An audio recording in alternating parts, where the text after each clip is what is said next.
We're going to begin tonight with breaking news on those crippling ransomware attacks that are creating chaos for major businesses and causing real problems for average Americans. Tonight, the Department of Justice says it is so concerned about the growing threat digital extortion poses nationwide, it will now handle ransomware investigations the same way it handles terrorism cases.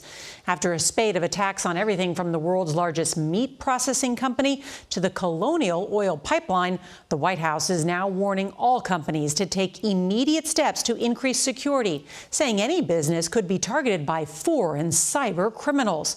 Tonight, the Justice Department is focused on tracking down the Russian hackers believed to be behind two of the latest attacks. And the White House says it's not taking any options off the table when it comes to retaliating. CBS's Jeff Pegues is following the latest and is going to lead off our coverage from here in Washington. Good evening, Jeff.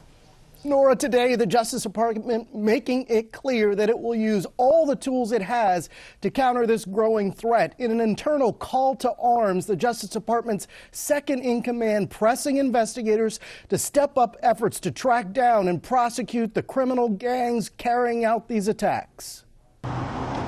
Tonight, the Justice Department taking aim at ransomware attackers, vowing to target them like terrorists, noting the destructive and devastating consequences the attacks are having on critical infrastructure like the JBS meat plant this week and Colonial pipeline last month. We recognize this is an increasing threat. The White House, too, with an extraordinary warning today to American companies to beef up their cybersecurity because no company is safe.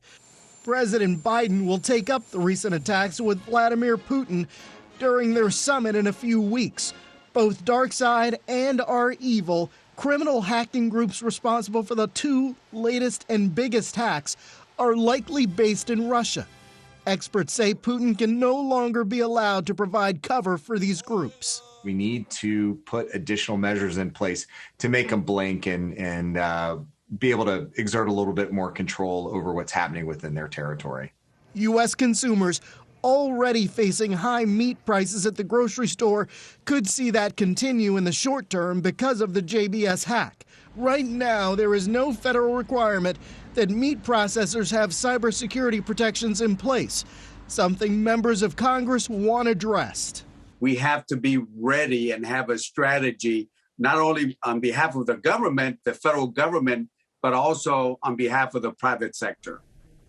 Better cybersecurity is one way of slowing down the hackers, but the experts also say cutting off the flow of the millions in stolen money or Bitcoin is also key to disrupting the hacking organizations.